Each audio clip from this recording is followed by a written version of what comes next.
नमस्कार, खबरें जारी न्यूज़ 24 पर मैं हूं आपके साथ मकसूद खान। बीते एक हफ्ते से आपने एक लड़की का नाम बार बार सुना होगा।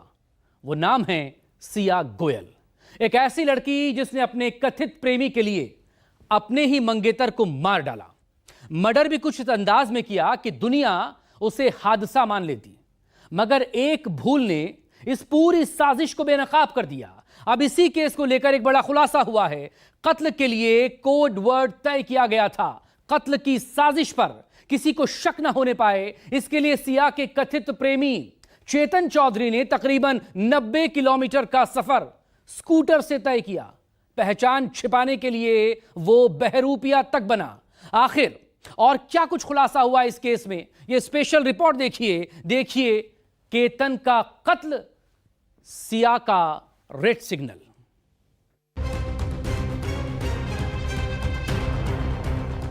केतन अग्रवाल का कत्ल, सिया ने दिया रेड सिग्नल।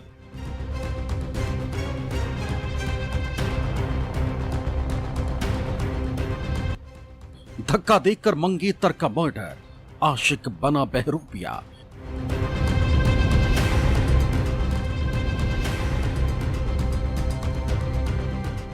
रेकी और कत्ल की प्रैक्टिस, सिया चेतन की खूनी क्लास।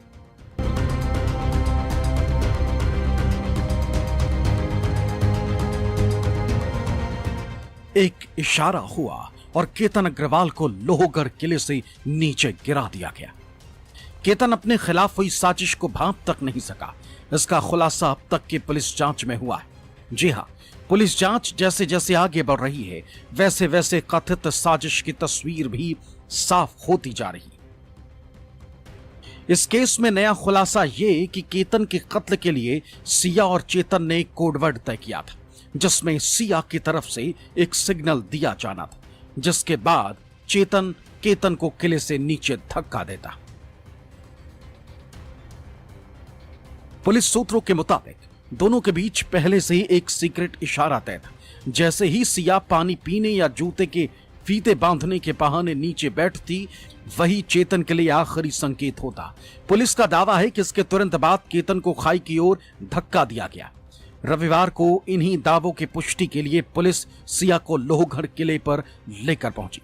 डमी की मदद से पूरा क्राइम सीन दोबारा बनाया गया ताकि हर कड़ी का मिलान किया जा सके। केतन अग्रवाल हत्याकांड में पुणे ग्रामीण पुलिस ने पूरे क्राइम सीन को रिक्रिएट किया है कि आखिरकार 18 जून को क्या हुआ था।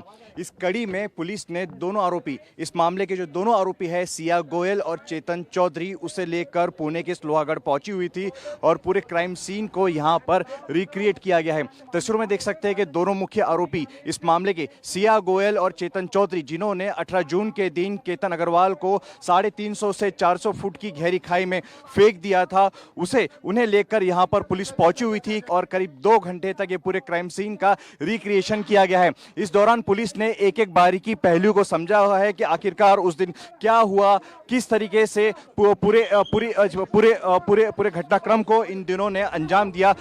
इतना ही नहीं, साजिश के तहत ही चेतन चौधरी लोहगढ़ किले तक पहुंचा था। इसके लिए उसने अपने इस स्कूटर का इस्तेमाल किया। स्कूटर से ही उसने तकरीबन 90 किलोमीटर का सफर तय किया ताकि टोल पर उसका कोई रिकॉर्ड ना बचे, क्योंकि कार से जाता तो टोल क्रॉस करने का रिकॉर्ड रहता। जांच में यह भी सामने आया है कि किले पर चढ़ते समय चेतन चौधरी ने हुडी पहन रखी थी। ऊपर पहुंचने के बाद हुडी उतार दी और लौटते वक्त फिर से पहन ली ताकि पहचान छिपी रहे। पुलिस ने उस स्कूटर को भी बरामद कर लिया। पुलिस की जांच का फोकस अब सिर्फ इस बात पर नहीं कि वारदात कैसे हुई और साजिश कैसे रची गई, बल्कि इस बात पर भी है कि इसके लिए तैयारी कैसे की गई।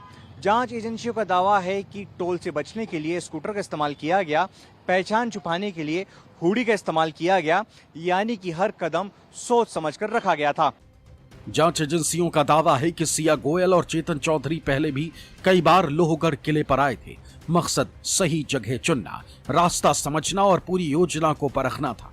इसी बीच बाली ट्रिप से जुड़ी एक नई जानकारी भी सामने आई। पुणे से मुंबई एयरपोर्ट तक केतन और सिया को छोड़ने वाले ड्राइवर ने पहली बार कैमरे पर अपनी बात रखी।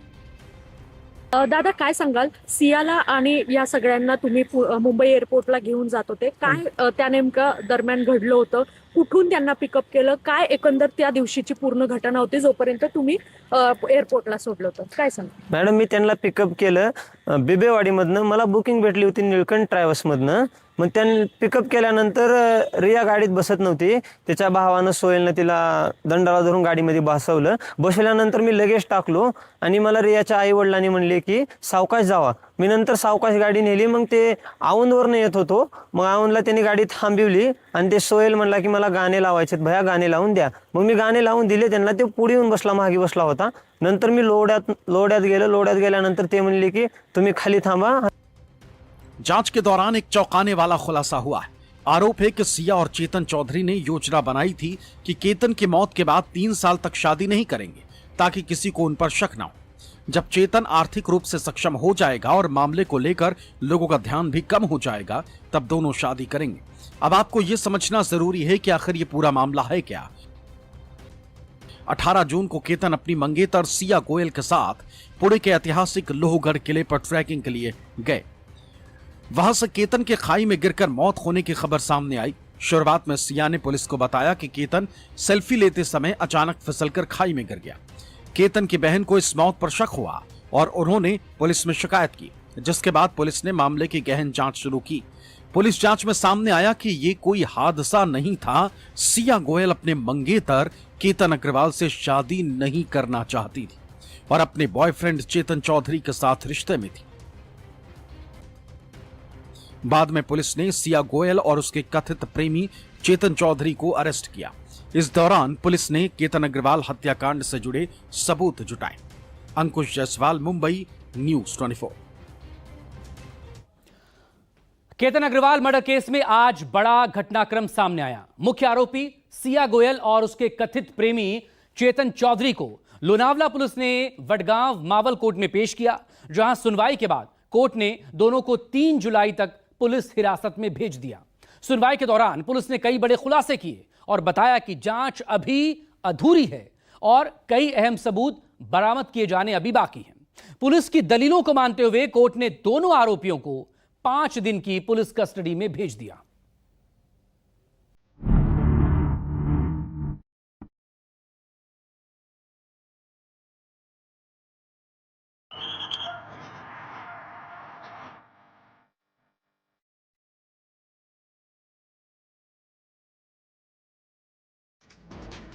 पांच दिन की पुलिस कस्टडी, सिया सारे राज उगलेगी। लोनावला पुलिस ने सोमवार को कड़ी सुरक्षा के बीच दोनों आरोपियों सिया गोयल और चेतन चौधरी को वडगांव मावल कोर्ट में पेश किया। पुलिस ने अदालत से दोनों आरोपियों के 7 दिन की पुलिस कस्टडी मांगी और कहा कि जांच अभी पूरी नहीं हुई क्योंकि कई महत्वपूर्ण पहलुओं की जांच बाकी है। हालांकि दोनों पक्षों की दलीलें सुनने के बाद अदालत ने दोनों आरोपियों को 3 जुलाई तक पुलिस हिरासत में भेजने का आदेश दिया। सुनवाई के दौरान पुलिस ने अदालत को बताया कि आरोपियों के साथ दोबारा क्राइम सीन रिक्रिएशन करना है, साथ ही चेतन को फिर से लोहगढ़ फोर्ट ले जाकर घटनास्थल पर पूरी घटना दोहरानी। इसके अलावा सिया द्वारा कथित तौर पर नष्ट किया गया केतन का पासपोर्ट बरामद करना। यही नहीं, यह पता लगाना है कि पासपोर्ट कहां और कैसे नष्ट किया गया। इसी के साथ हत्या के बाद आरोपियों के बीच हुई व्हाट्सएप कॉल और चैट का डेटा रिकवर करना है। दोनों आरोपियों ने मोबाइल से कई डिजिटल सबूत डिलीट किए जिन्हें फॉरेंसिक तरीके से वापस लाना है। वहीं दोनों अलग अलग जगह रहते थे, इसलिए हत्या की योजना कहां बनाई गई इसकी जांच करनी।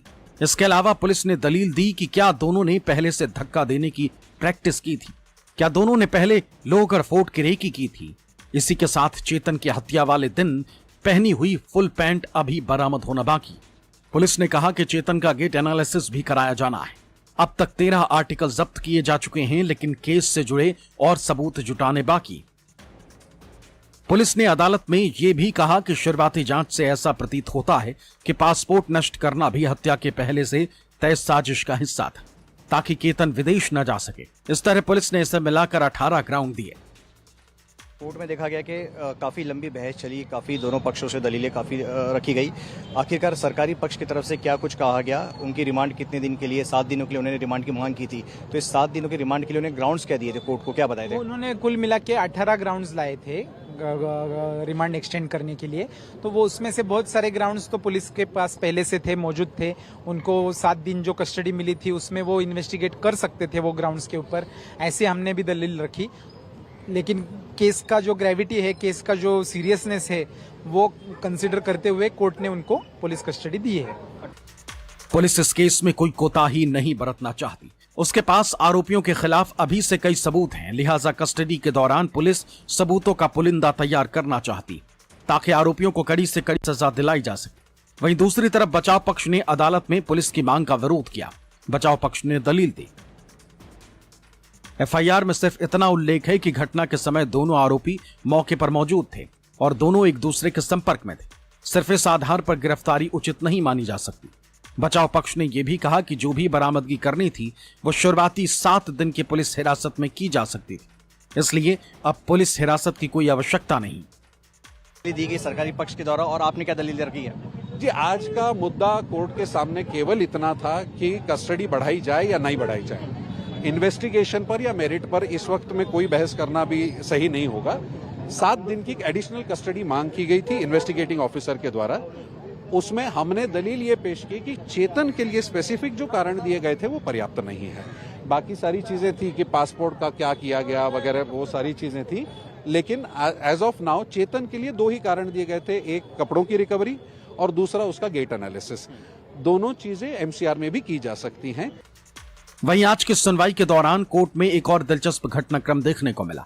सिया गोयल की ओर से 2 वकील अदालत में मौजूद थे और दोनों की वकालतनामे पर सिया के साइन थे। सुनवाई पूरी होने के बाद सिया ने अदालत में हाथ उठाकर कहा कि आशुतोष श्रीवास्तव उनके वकील नहीं, जबकि उनके पास मौजूद वकालतनामे पर भी सिया के साइन थे। कंफ्यूजन की स्थिति पैदा हो गई थी। हमने कोर्ट में देखा कि 2 वकील जो है सिया गोयल की तरफ से आर्ग्यू करने के लिए खड़े हुए। आखिरकार कंफ्यूजन की स्थिति है, हुई क्यों? वो अभी क्या है, ये सिचुएशन इतना अचानक से ये सब फैमिली को फेस करना पड़ा। तो फैमिली भी शुरुआत में फैमिली भी एकदम कंफ्यूज स्टेट ऑफ माइंड में थी। तो फैमिली ने तो मुझे ही पहले दिन से मेरे सर्विसेज हायर किए थे, मेरी प्रोफेशनल फीस जो थी वो भी हायर की थी। लेकिन कुछ कंफ्यूजन हुआ तो श्रीवास्तव जी को भी किसी ने अप्रोच किया था, उसके फैमिली फ्रेंड्स ने। तो वो फ्रेंड्स के कहने के मुताबिक वो अपीयर हुए थे। उधर चेतन चौधरी के पिता बाबूलाल चौधरी ने मीडिया से कहा है कि पुलिस जांच जारी और उन्हें सिया के बारे में कोई जानकारी नहीं थी। इसने हत्या की, आपका क्या कहना है? पुलिस इन्वेस्टिगेशन चल रहा है। आपको सिया के बारे में पता था? सिया के बारे में पता था आपको? अब इस हाई प्रोफाइल मर्डर केस की जांच का फोकस डिजिटल सबूत, WhatsApp chat, call record, passport की बरामदगी, क्राइम सीन रिक्रिएशन और हत्या की कथित पूर्व नियोजित साजिश पर टिका है। और पुलिस किसी भी सबूत को छोड़ना नहीं चाहती, क्योंकि अदालत सबूतों और गवाहों के बिना पर आरोपियों को सजा देने का फैसला करेगी। अब 3 जुलाई तक की कस्टडी मिलने के बाद उम्मीद की जा रही है कि सनसनीखेज हत्याकांड में और भी कई खुलासे सामने आ सकते हैं। कैमरा पर्सन अचल सिंह के साथ अंकुश जायसवाल, न्यूज़ 24 पुणे।